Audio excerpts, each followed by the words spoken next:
Orang munafik di akhir zaman, siapa saja? Hudzaifah bin Al-Yaman, salah seorang sahabat pemegang rahasia Nabi, pernah ditanya siapakah orang munafik itu. Lantas, Hudzaifah menjawab, orang yang mengaku Islam namun tidak mengamalkan ajaran Islam. Dan saat ini, banyak orang terang-terangan menunjukkan kemunafikannya. Perkataan Hudzaifah adalah perkataan sahabat yang hidup di zaman Nabi. Lalu, apa yang bisa dikatakan perihal munafik di zaman sekarang ini? Telah kita ketahui bahwasanya orang kafir merupakan musuh terbesar bagi umat Islam. Mereka menginginkan umat Islam ini tiada. Mereka ingin menguasai dunia dengan seluruh orang mengikuti aturannya. Namun ternyata ada yang lebih bahaya daripada orang kafir. Siapakah mereka? Mereka itulah orang munafik. Orang kafir ingkar kepada Tuhan, sedangkan orang munafik percaya adanya Tuhan. Tapi mengapa umat Islam sepakat bahwa orang munafik lebih berbahaya terhadap Islam dibandingkan orang kafir? Orang kafir akan secara terang-terangan memusuhi Islam. Mereka tidak lagi sembunyi ketika berhadapan-hadapan. Orang munafik sebaliknya mengaku Islam tetapi secara diam-diam ia memusuhi. Orang munafik punya dua pedang. Pedang yang satu dipergunakan membela agama, sedang yang satu lagi dipakai untuk menikam umat Islam. Pedang yang pertama pasif, sedangkan pedang kedua aktif. Ia akan aktif jika punya kesempatan untuk menggunting dalam lipatan atau menikam dari belakang. Allah Subhanahu wa Ta'ala dalam menghadapi orang beriman cukup memberi 2 ayat saja. Menanggulangi permasalahan orang kafir dengan 2 ayat saja. Tetapi dalam menghadapi orang munafik disediakan 13 ayat di surat Al-Baqarah. Saudaraku, lapangan nifaq itu luas sekali. Di bidang politik, agama, pers, pemikir, pegawai, pengusaha, seniman, olahraga, dan di mana-mana tercium bau munafik.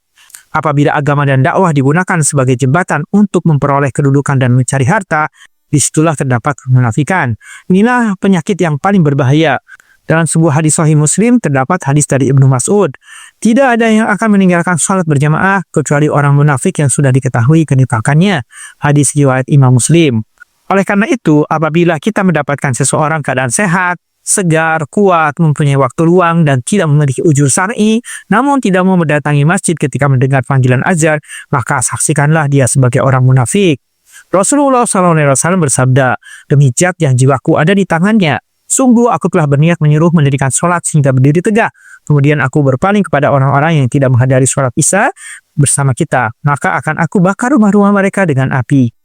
Sedangkan menurut riwayat Ahmad, jikalau bukan karena adanya wanita dan anak-anak di dalam rumah-rumah itu, demi zat yang jiwaku ada di kekuasaannya, seandainya salah seorang dari mereka mengetahui bahwa ia akan mendapatkan sisa-sisa daging yang gemuk atau 2 buah kaki kambing atau kikil yang bagus, niscaya ia akan menghadiri sholat isya bersama kita.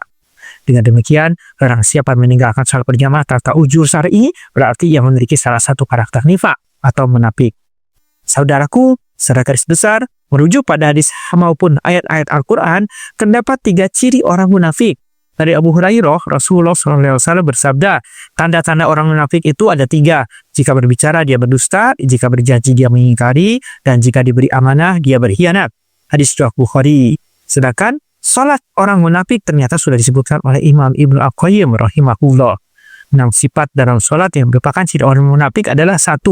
Malas dalam mengerjakannya. 2. Ingin dilihat manusia ketika melaksanakannya. 3. Menunda-nunda waktunya. 4. Tergesa-gesa dalam gerakannya. 5. Sedikit mengingat Allah di dalamnya. 6. Tertinggal dari jamaahnya atau meninggalkan sholat berjamaah bagi kaum pria. Ya Allah, kepadamu kami mengadukan kelemahan, betapa rendahnya kami di mata. Engkaulah Rabb kami. Jika murka-Mu tidak menimpa kami, maka kami patut bersyukur. Kami mengikuti langkah Nabi dan para sahabat beliau untuk tetap teguh menempuh jalan yang lurus. Meskipun ada orang-orang yang menyatakan diri ini sebagai munafik. Astagfirullah. Wallahu a'lam bishawab.